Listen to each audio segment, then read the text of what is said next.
Hello guys, അപ്പോൾ ഇന്ന് ആദ്യക്കുട്ടന് സ്കൂളില്ലാത്തതുകൊണ്ട് കുറച്ച് ലേറ്റായിട്ടാണ് കേട്ടോ എഴുന്നേറ്റത്.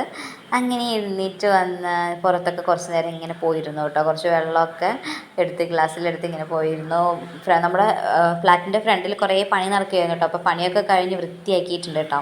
അപ്പോൾ ഞാൻ ഒരു ഗ്ലാസ് വെള്ളമൊക്കെ കുടിച്ചു. അതിനുശേഷം ഞാൻ നൂലപ്പവും ചട്നിയാണ് രാവിലെ ഉണ്ടാക്കിയത്. അത് കഴിഞ്ഞ് കുളിയൊക്കെ കഴിഞ്ഞ് വരുമ്പോൾ നല്ല വിശപ്പായിട്ടോ. ഉച്ചത്തെ ഭക്ഷണം കഴിക്കുകയാണ്. ഉച്ചയ്ക്ക് നമ്മൾ വെള്ളപ്പയർ കറിയും പിന്നെ മുട്ട പൊരിച്ചതും കൂടി ആയിരുന്നു കേട്ടോ. അതുകൂടി ഇതവിടെ ഫുള്ള് ഇതാ വരയൊക്കെയാണ് കേട്ടോ. കളർ കൊടുക്കണം എന്നൊക്കെ പറഞ്ഞിട്ട് നമ്മുടെ ബുക്കൊക്കെ എടുത്തിട്ട് വന്നിട്ട് കളിക്കുകയാണ് കേട്ടോ. അപ്പോൾ ഞാൻ അവൻ്റെ അടുത്ത് തന്നെ വന്നിരുന്നിട്ട് ചോറുണ്ടോ കേട്ടോ. വെള്ളപ്പയർ കറിയും പിന്നെ മുട്ട പൊരിച്ചുണ്ടായിരുന്നു. അവനും കുറച്ച് കൊടുത്തു, ഞാനും കഴിച്ചു കേട്ടോ. അങ്ങനെയാണ് കേട്ടോ ഞങ്ങൾ മിക്ക ദിവസവും അങ്ങനെ കഴിക്കാറ്. പിന്നെ വൈകുന്നേരം ഞാനിത് ഒരു പലഹാരം ഉണ്ടാക്കാൻ പോവുകയാണ്. അതിൽ കുറച്ച് പച്ചരി വെള്ളത്തിലിട്ടുണ്ട്, അതിനായിട്ട് കുറച്ച് ഉഴുന്നിട്ടുണ്ട് കേട്ടോ. കുറച്ച് ഒരു ഇത്തിരി ഇങ്ങനെ കയ്യിൽ കുറച്ച് എടുത്ത് ഇങ്ങനെ ഇട്ടിട്ടുണ്ട്. 2-3 ഉലുവയൊക്കെ ഇട്ടിട്ടുണ്ട് കേട്ടോ. എന്നിട്ട് ഇതാ 2 ഏലക്കായൊക്കെ ഇട്ട് ഞാനൊന്ന് അരച്ചെടുത്തു. അതിനുശേഷം 1 സ്പൂൺ ചോറും കൂടി ഇട്ടു കേട്ടോ. അതിൽ 1 ടേബിൾ സ്പൂണാണ് കേട്ടോ ഇട്ടത്. അതിനുശേഷം ഞാൻ കുറച്ചൊരു പിഞ്ച് ഉപ്പ് ഇട്ടു കേട്ടോ. അതിൽ നന്നായിട്ടൊന്ന് ഇളക്കി വെച്ചു. വെള്ളം പാവ് വെച്ചിട്ടുണ്ടായിരുന്നു.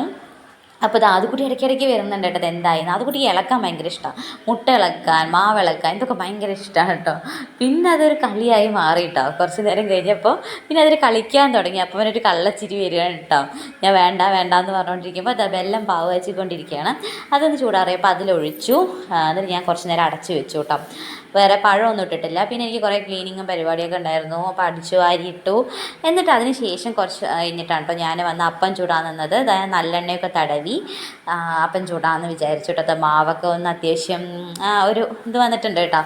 അപ്പോൾ ഞാനിത് സക്സസ് ആവോ ഇല്ലേ എനിക്കൊരു സംശയം ഉണ്ടായിരുന്നു. എനിക്ക് കിണ്ണത്തപ്പം പോലെ ആവുമോ എന്നൊരു ഡൗട്ട് ഉണ്ടായിരുന്നു. പക്ഷെ അതുപോലെ ഒന്നും ആയില്ല കേട്ടോ. എനിക്ക് ക്ലിയറായിട്ട് കിട്ടി. ഞാനതിങ്ങനെ എടുത്തു, കുറച്ച് നെയ്യൊക്കെ ഒഴിച്ച് കൊടുത്തു കേട്ടോ. നെയ്യൊക്കെ ഒഴിച്ച് കൊടുത്തിട്ട് അടച്ച് വെച്ചിട്ടാണ് കേട്ടോ ഞാൻ വേവിച്ചെടുത്തത്. സംഭവം അടിപൊളിയായിരുന്നു കേട്ടോ. അപ്പോൾ ഞാൻ വിചാരിച്ചത് കുറച്ച് ചെറുപഴം കൂടി ഇടണമായിരുന്നു എന്ന് എനിക്ക് തോന്നി. പിന്നെ തേങ്ങാക്കൊത്തും കൂടി ഇടണമായിരുന്നു. ഞാൻ തേങ്ങാക്കൊത്തൊന്നും ഇട്ടില്ല കേട്ടോ.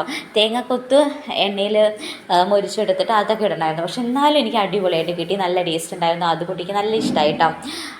ഇത് പണ്ടൊക്കെ ചെറുപ്പത്തൊക്കെ അമ്മ അങ്ങനെ ഉണ്ടാക്കി തരുമായിരുന്നു കേട്ടോ. അപ്പം എന്തെങ്കിലും അത് കുട്ടിക്ക് സ്പെഷ്യലായിട്ട് ഇങ്ങനെ ഉണ്ടാക്കി കൊടുക്കാമെന്ന് വിചാരിച്ച് അങ്ങനെ ഉണ്ടാക്കി നോക്കിയതാണ്. സംഭവം സക്സസ് ആയി. പക്ഷെ മുന്നൊന്നും ഞാൻ ചോറ് ഇടുന്നത് കണ്ടിട്ടില്ല. പക്ഷെ ഞാൻ ചോറും കൂടി ഇട്ടിട്ടുണ്ട് കേട്ടോ അതിൽ. അപ്പോൾ അത്രയേ ഉള്ളൂ. Okay, bye bye.